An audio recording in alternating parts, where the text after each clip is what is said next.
Date fund versus fix deposit, किस में है रिटर्न, किस में है सेफ्टी, किस में आपको ज़्यादा फायदा मिलता है, ये सब डिस्कस करूंगा डिटेल में इस वीडियो में। सो अंत तक बने रहिएगा। वीडियो में बहुत सारे ऐसे पॉइंट्स होंगे जो आपको लगेगा कि नॉर्मली हम बात करते हैं एकदम सिंपल वे में इस चैनल पे, लेकिन आज की वीडियो थोड़ी सी टेक्निकल हो सकती है कुछ लोगों के लिए, क्योंकि डेट फंड मैनेज करना या डेट फंड का सिलेक्शन इतना आसान नहीं है जितना कि दिखता है। सो वीडियो में ज़रूर अंत तक बने रहें।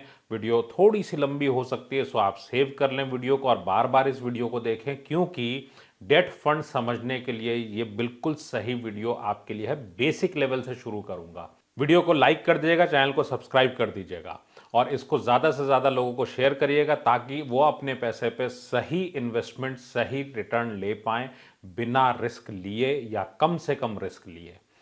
हाय, I am Viplav Majumdar. I am founder of Plan Your World Training Academy Private limited.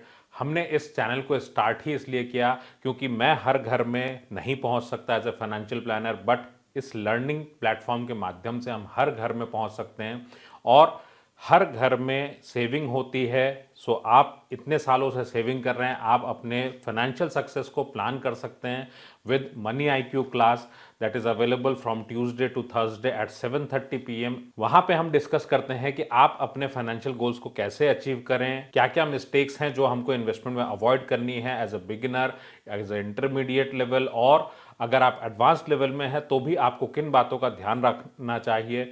इन 3 दिनों में हम आपके साथ डिस्कस करते हैं वो सारे तरीके जो एज अ फाइनेंशियल प्लानर लोगों को मिडिल क्लास से अपर क्लास जाने के लिए हमने यूज किए पिछले 17 सालों में 15,000 फैमिलीज के साथ। ये सब आपको मिलता है सिर्फ और सिर्फ 3 दिनों में, जस्ट 299 रुपीज में, आपकी और मेरी 7 घंटे की मेहनत के साथ। अगर आपके पास समय कम हो तो आप ले सकते हैं मेरे रिकॉर्डेड सेशन, साथ में मिलेगा आपको मेरी e book. So these two things are available at 499। Links are in the description. अपने इन्वेस्टमेंट्स को और अपने पैसे को मैनेज करना खुद स्टार्ट करिए इमीडिएटली विद दोज लिंक्स। सो इस वीडियो में हम लोग डिस्कस करेंगे डिटेल में इन पॉइंट्स को। फिक्स डिपॉजिट के बारे में हम बात करेंगे, डेट फंड्स के बारे में बात करेंगे, रिस्क एंड रिटर्न के बारे में बात करेंगे। आखिर आपका वेल्थ क्रिएशन में रिस्क और रिटर्न क्या क्या है, डेट फंड्स को कैसे हम सिलेक्ट करते हैं, किन बातों का ध्यान रखेंगे, रिस्क को आप कम कैसे करेंगे अपने डेट फंड के अंदर, किन बातों की वजह से, किस फैक्टर से आप अपना रिस्क और रिटर्न को बैलेंस कर सकते हैं, और साथ में बात करेंगे वेल्थ क्रिएशन की 1 by 1।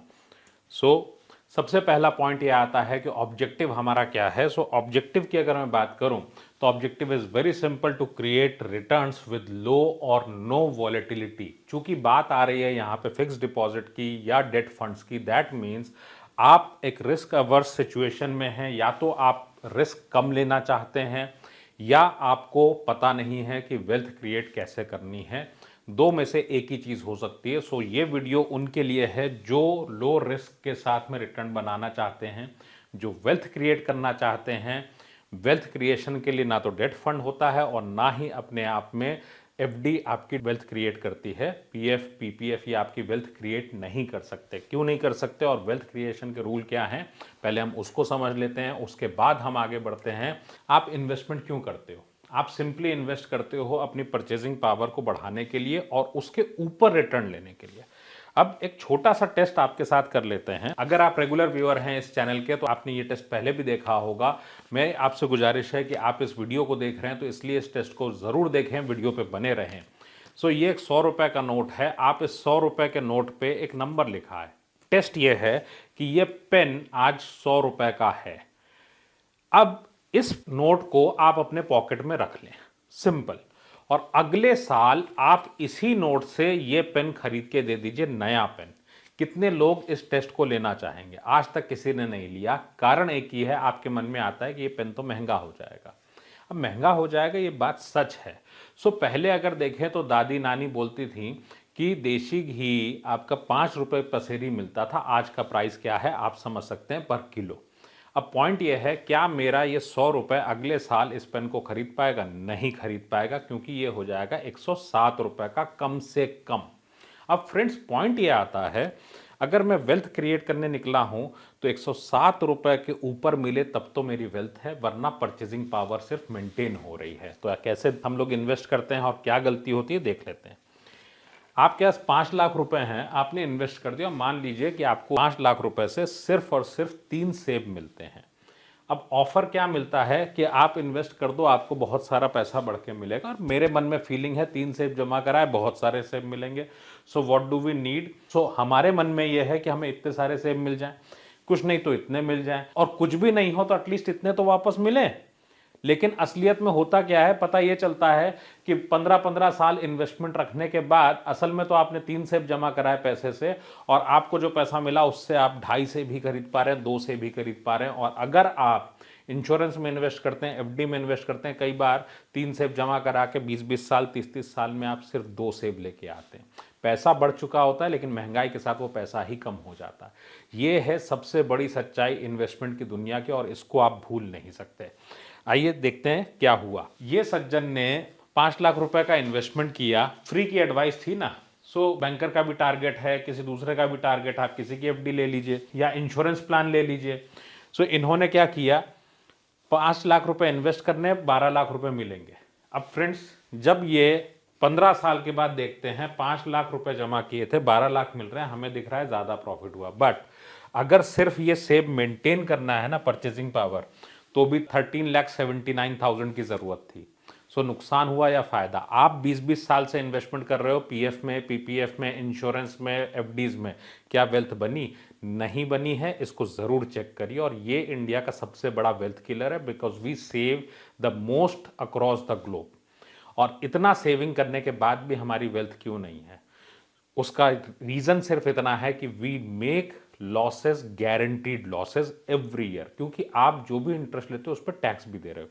सो इस बात को ध्यान में रखिएगा। If your investment is for wealth creation, then you need to check it accordingly. So यहां पे हम बात करते हैं पॉइंट वाइज कि एफडी में क्या डिफरेंस है, और हमें जब डेट फंड की बात करते हैं तो दोनों में क्या डिफरेंस है। देखिए, सबसे पहला पॉइंट आ जाता है यहां पे रिटर्न्स का। सो यहां पे हम ले लेते हैं फिक्स डिपॉजिट, और यहां पे हम ले लेते हैं डेट फंड्स। सो रिटर्न्स हमें यहां भी मिलते हैं, रिटर्न्स हमको डेट फंड में भी मिलते हैं, दोनों में मिलते हैं। यहां पे रिटर्न्स वेरिएबल हो सकते हैं। आपने अगर बैंक में इन्वेस्ट किया है, आपने अगर किसी एनबीएफसी में इन्वेस्ट किया है, बड़ी बड़ी एनबीएफसीज हैं, AAA रेटेड पेपर्स भी मिल जाते हैं। सो बैंक्स का है या एनबीएफसी का है या किस रेटिंग की कंपनी है, उसके बेसिस पे एफडी आपको रिटर्न देती है, कम या ज्यादा। यहां पे मैं मान के चलता हूं कि आप स्टेट बैंक की एफडी की ही बात करके चलें या पब्लिक सेक्टर बैंकिंग की बात करें। जब मैं डेट फंड की बात करता हूं तो यहां पे हम मान के चलते हैं कि AAA रेटेड पेपर की ही हम बात कर रहे हैं, एक अच्छी मजबूत कंपनी की बात करें, टाटा, रिलायंस जैसी कंपनीज की, और उसको आप ये पैसा दे रहे हैं और वहां से आपको फिक्स में इंटरेस्ट मिल रहा है। इन्फ्लेशन 7% का मत भूलिएगा। सो हमें यहां पे रिटर्न्स मिल जाते हैं। सेफ्टी ऑफ कैपिटल, ये डिपेंड करता है, रिटर्न्स दोनों जगह पे हमें मिलते हैं, बट कैपिटल की अगर मैं बात करूं, ये सेफ्टी हमको मिलती है सिर्फ और सिर्फ कंपनी के हिसाब से या बैंक के हिसाब से कि कितना बड़ा बैंक है, कितनी बड़ी हमारे लिए कंपनी है, तभी ये सेफ्टी की गारंटी यहां पे होती है। रिस्क यहां पे बेसिकली आप लेते हैं, और कंपनी बिजनेस के अंदर एक्चुअल सेंस में कंपनी वहां पे आपके पैसे पे ज्यादा अर्न करती है और आपको एक सेफ रिटर्न मिल जाता है, क्योंकि वहां पे गारंटी। देन टैक्सेशन की बात करें तो टैक्सेशन में आपका दोनों ही टैक्सेबल है। सो दोनों जगह पे आपको टैक्स पे करना पड़ेगा, जो भी आपका फ्लैट इनकम का स्लैब है उसके हिसाब से। सेफ्टी की अगर मैं बात करूं तो ध्यान रखिएगा, म्यूचुअल फंड्स में यहां पे एक वॉलेटिलिटी हो सकता है। सो ये इस तरीके से चल सकता है, इस बात को जरूर ध्यान में रखें। जब आप म्यूचुअल फंड की बात करते हैं तो यहां पे एक रिस्क आपका हमेशा रहेगा कैपिटल को लेके। आपने अगर 1 लाख रुपए डाल रहे हैं, 1 करोड़ डाले हैं, तो हो सकता है आप वहां से 90 लाख वापस लाएं, या फिर आप ज्यादा भी लाएं।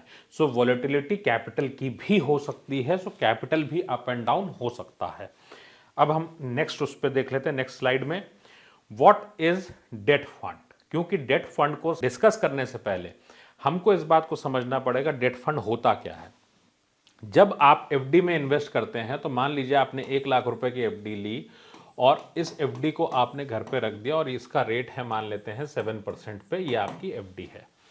अब दूसरा पहलू क्या है, डेट फंड क्या चीज है, जहां पे ये एफडी में तो आपने बोल दिया कि 5 साल की एफडी है, डेट फंड कैसे काम करता है? डेट फंड में ये सिक्योरिटीज फॉर्म में ट्रेड होता है।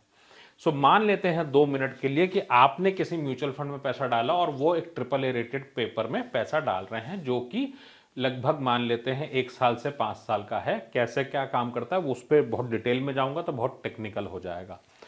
सो हम यहाँ पे इस तरह से बात कर रहे हैं कि आपने इसके अंदर में पैसे डाले और आपको मिल गए यूनिट्स, और उसके साथ में आपको यहाँ पे एक रेट मिल गया। आपको ने जिस दिन इन्वेस्ट किया उस दिन का आपको मिल गया YTM। मैं इसके बारे में अभी डिटेल में आगे भी बात करूंगा। सो डेट फंड्स में आपको पता होता है कि मैंने पैसा डाला, ओपन एंडेड है, मैं किसी भी दिन निकाल सकता हूं। FD में मैंने पैसा डाला, मैं FD को प्रीमेच्योर विड्रॉल कर सकता हूं, मेरे कैपिटल पे कोई रिस्क नहीं होगा। जब मैं डेट फंड्स की बात करता हूं, मेरे कैपिटल पे रिस्क हो सकता है। इंटरेस्ट रेट के ऊपर ये बहुत ज़्यादा डिपेंडेंट होता है। सो हमको सबसे पहले ये समझना पड़ेगा कि अगर मैंने कोई पेपर लिया है, मान लीजिए 5 साल का पेपर लिया है, और इंटरेस्ट रेट अगर मैंने 5 साल का लिया है तो मुझे उतना ही रिटर्न आने वाला है। सो आपको रिटर्न कैसे मिलता है? YTM अगर मान लीजिए 7% है, तो इसमें जो भी उस फंड का एक्सपेंस रेशियो है, उस एक्सपेंस रेशियो को आप इसमें लेस कर दीजिए। सो अगर एक्सपेंस रेशियो 1% का है तो आपको मिलेगा लगभग 6%। सो ये अप एंड डाउन मार्केट में इंटरेस्ट रेट और दूसरे फैक्टर्स के ऊपर भी डिपेंड करता है, लेकिन आप ये मान के चलें अगर ये 1% का रेशियो आपका रेगुलर प्लान का है तो आप सीधे सीधे रेगुलर प्लान में 1% लेस कर दीजिए आपका यील्ड। अगर डायरेक्ट में आपने इन्वेस्ट किया और डायरेक्ट में एक्सपेंस रेशियो मान लीजिए 20 पैसे का है तो आपको मिलेगा 7 की जगह 6.8%। सो ये एक डिफरेंस आ जाता है यहाँ पे भी रेगुलर और डायरेक्ट फंड के अंदर। अब बात कर लेते हैं पास्ट परफॉर्मेंस वर्सेस YTM। जब आप म्यूचुअल फंड की बात करते हैं तो अखबारों में बड़ा बड़ा आपको दिखता है कि इस फंड ने 10% दिए, इस फंड ने 9% दिए। तो क्या पास्ट परफॉर्मेंस के बेसिस पे आपको डेट फंड देना चाहिए? बिल्कुल भी नहीं। FD के अंदर परफॉर्मेंस आप नहीं देखते कि 12% की FD थी, कभी 9% की FD थी। म्यूचुअल फंड में क्यों देखना है? म्यूचुअल फंड में अगर आपको डेट फंड लेना है तो you need to check YTM। YTM is yield to maturity. आज आप इन्वेस्ट करोगे तो आपको कितना मिलेगा, और ये आपको मिल जाएगा उस फंड के फैक्ट शीट के अंदर। जब आप फैक्ट शीट चेक करते हैं उस फंड की तो आपको YTM मिल जाता है, it is known as yield to maturity. अगर वो पेपर वहां पे है, आपने रखा हुआ है, उस फंड का स्टाइल सेम है, मैं किसी दूसरे वीडियो में डिटेल में डिस्कस करूंगा कि डेट फंड कैसे काम करते हैं, क्योंकि वो बहुत कॉम्प्लिकेटेड हो जाएगा, अदरवाइज कई तरह के होते हैं। सो मैं ब्रीफ में बात करूंगा अभी कि डेट फंड काम कैसे करता है ओवरऑल। सो फैक्ट शीट में YTM देखें, और जो YTM होगा, YTM minus expense ratio is your expected return. Simple सा पॉइंट एकदम ध्यान में रखें, किसी बहकावे में ना आए कि आपका डेट फंड कितना रिटर्न देगा आपको। अब रिस्क क्या है डेट फंड के अंदर? क्योंकि आपके मन में एक बात आएगी, 7% मुझे FD से मिल रहा है स्टेट बैंक के, और 7% का YTM माइनस एक्सपेंस रेशियो आ गया आपका 6%, तो फायदा क्या हुआ? क्योंकि टैक्सेशन भी सेम है। अंत में बात करेंगे कि इसका फायदा नुकसान क्या है। अभी हम लोग बात कर लेते हैं रिस्क के ऊपर। सो डिफॉल्ट रिस्क एक ऐसा रिस्क है जो कि हाई परसेंटेज के FD के ऊपर भी है और हाई परसेंटेज के डेट फंड पे भी है। क्योंकि अगर कोई कंपनी आपको ज्यादा परसेंटेज दे रही है, इसका मतलब उस कंपनी की हालत बहुत अच्छी नहीं है और उसको क्रेडिट रेटिंग इतनी अच्छी नहीं कि मार्केट में उसको कम रेट पे पैसा मिले। इंटरेस्ट रेट रिस्क, आपने FD लिया, सो आपने अगर FD रखा, 1 लाख रुपए की FD आपने ली, 7% का ब्याज है, कल की डेट में मार्केट में इंटरेस्ट रेट बढ़कर के 8% हो गया, आपका कोई रिस्क है क्या? कोई रिस्क नहीं है। आप मन में थोड़ा खराब फील कर सकते हैं, यार मैंने 1 लाख रुपए डाले थे, 7,000 ही मिलेंगे, कल डाले होते तो 8,000 मिलते। लेकिन जैसे ही आप इसको म्यूचुअल फंड में आते हैं, अगर इंटरेस्ट रेट ऊपर चला गया तो ये कैपिटल आपकी अगले दिन कम हो जाएगी, क्योंकि NAV पे ये कम होके आएगी। क्यों? जब मैं ये 1 लाख वाली FD को या डेट फंड को बेचने जाऊंगा तो बाजार ये बोलेगा कि आज 8,000 मिलने हैं, ये तो 7,000 वाली FD आपके पास है। सिमिलरली जब डेट फंड पे आप आते हो तो डेट फंड ट्रेड हो सकता है, FD ट्रेड नहीं हो सकती। सो यहां पे आपका ये जो 1% अब गया, अगर बाजार 8% का रेट हो गया कल की डेट में, तो आपको नुकसान होगा। कैसे नुकसान होगा, मैं कैलकुलेशन पे नहीं जाता, सिंपली आप समझ लें मैं कितना पैसा बैंक में रख दूं जिससे मुझे 7,000 रुपये मिल जाए, तो ऑब्वियसली 1 लाख तो नहीं रखना पड़ेगा। सो 99,000 भी रखूंगा लगभग तो मेरा 8,000 मिल जाएगा, तो मेरी 1,000 रुपये कम हो जाएंगे अगर 1 साल की एफडी। अगर 5 साल का तो इंटू 5 कर लीजिए, 95,000 हो गया। दैट मीन्स लंबे समय का और इंटरेस्ट रेट, इन दो चीजों का आपकी लाइफ पे फर्क पड़ता है। सिमिलरली अगर इंटरेस्ट रेट आपका कम हो गया, 7 की जगह 6% हो गया, तो इसका मतलब क्या है कि अगले दिन ये 1 लाख की जगह अगर 5 साल का है तो 1,05,000 हो गया, 1 साल का है तो 1,01,000 हो गया। आप मोटा मोटा इसको समझ लें, क्योंकि वरना बहुत टेक्निकल आपको फील होगा। सो यहां पे टेन्योर के ऊपर और इंटरेस्ट रेट के ऊपर आपकी वॉलेटिलिटी आती है। देन ड्यूरेशन प्ले क्या है? ड्यूरेशन प्ले एक चीज है जहां पे फंड मैनेजर को पता है कि आप 7% एफडी के ऊपर बनाते हैं। अब क्रेडिट रेटिंग को अगर वो कॉम्प्रोमाइज ना करें, अगर हाई रिटर्न देना है तो कैसे दे सकते हैं? सो आपको अगर इंटरेस्ट रेट मिलता है 1 साल के लिए, मान लीजिए किसी ने कहा 7% है और 10 साल के लिए 8% है, तो ऑब्वियसली फंड मैनेजर सोचेंगे चलिए हम 10 साल के लिए इन्वेस्टमेंट को बढ़ा लेते हैं, ड्यूरेशन को बढ़ा देते हैं, सो हमारा इंटरेस्ट हम ज्यादा कर ले। और अगर मार्केट में इंटरेस्ट रेट नीचे जाता है तो कैपिटल अप्रिसिएशन बन जाएगा। फ्रेंड्स, अगर आप डेट फंड में नए हैं और आपको ड्यूरेशन प्ले के बारे में नहीं पता है तो इस फंड को अवॉइड करना ज़्यादा अच्छा है आपके लिए, क्योंकि कई बार पास्ट में फंड मैनेजर्स गलत साबित हो चुके हैं और बहुत बहुत नुकसान दिया है इन्होंने और फायदा भी दिया है। अगली स्ट्रैटेजी आती है इसके अंदर में इन्वेस्टमेंट की, फंड मैनेजर के हिसाब से, that is known as buy and hold. इसको अक्रूवल प्रोडक्ट भी बोलते हैं। बाय एंड होल्ड में फंड मैनेजर ने फंड लिया, एक इन्वेस्टमेंट किया और उसको उसकी मैच्योरिटी तक रखा। यहां पे जैसे आप एफडी है, आप इसको 5 साल के अगर एफडी पूरा रखते हो तो 5 साल में आपको वो 7% दे के जाएगा, कोई नुकसान नहीं होगा। नुकसान कब होता है? जब हम इसको ट्रेड करते हैं। यहां पे इंटरेस्ट रेट घट गया था या बढ़ गया था, हम ट्रेड नहीं करते तो हमें कोई नुकसान नहीं होता। Similarly there are funds which have the investment style of buy and hold. So आपको बाय एंड होल्ड में ही जाना चाहिए। देन अगर इतना झंझट है, हम अपने जो रिस्क है उसको कम कैसे करें? सो कम करने के बहुत सरल से उपाय हैं आपके सामने। क्रेडिट रेटिंग, अच्छी क्वालिटी का पेपर लीजिए, AAA रेटेड जो पेपर्स हों जिसमें बहुत मात्रा में AAA रेटेड हो वही लेने चाहिए। इन्वेस्टमेंट स्टाइल जिसका बाय एंड होल्ड हो उसी को लेना चाहिए आपको। टेन्योर आपकी फाइनेंशियल गोल के अकॉर्डिंग लेना चाहिए। अगर आप सीनियर सिटीजन हैं, आप 5 साल 7 साल जो भी आपको सूट करे उसके अकॉर्डिंग ले सकते हैं। लेकिन अगर आप वेल्थ क्रिएशन के एंगल से देखते हैं तो आपको किसी भी हाल में डेट फंड सूट नहीं करता, क्योंकि टैक्सेशन आपका गड़बड़ आ जाता है, टैक्स दोनों में सेम आता है। सो इसको हैंडल करने का क्या तरीका है? बहुत सिंपल, आपके घर में ITR के अकॉर्डिंग आप इसको मैनेज करें। अगर आपको 7% का सेफ रिटर्न अगर बैंकिंग से में आपको मिल जाता है आज की डेट में, सो डेट फंड्स में अवॉइड करना ही आपके लिए बेहतर है। दूसरा पॉइंट यह आता है, ITR जिसका रिटर्न कम हो, जिसका टैक्सेशन कम हो, उनके नाम से एफडीज रखें घर में।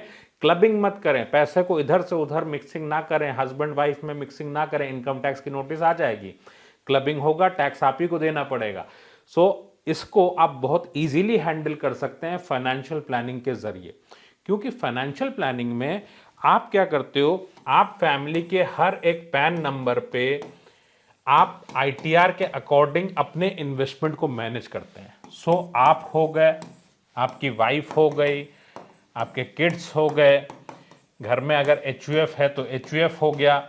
सो इन सब के अकॉर्डिंग आप अपनी चीज़ों को मैनेज करते हैं और आपको पता होता है कि आपको वेल्थ बनाना है कि वेल्थ प्रोटेक्शन करना है। सो अगर आपकी एज 65 प्लस है, वेल्थ प्रोटेक्शन की एक्चुअली ज़रूरत है, तो भी आपको इन्फ्लेशन से ज़्यादा पैसा चाहिए, अगर हमने इन्फ्लेशन से कम रिटर्न बनाया तो कोई मतलब नहीं है इसका। अगर आप इस वीडियो को देख रहे हैं, इसका मतलब कहीं ना कहीं फाइनेंशियल प्लानिंग की कुछ प्रॉब्लम नजर आती है। आपको अपना पैसा इमीडिएटली खुद मैनेज करना शुरू करना चाहिए। You can do it with my money IQ class, links are in the description. Money IQ class में हम आपके साथ डिस्कस करते हैं वो सारी स्ट्रैटेजीज जो फाइनेंशियल प्लानिंग में हम लोग यूज करते हैं कॉमन मैन के लिए, बिना फॉर्मूला रटे। ये वीडियो ज़्यादा भारी है उनसे जो हम लोग मनी IQ क्लास में डिस्कस करते हैं कंटेंट।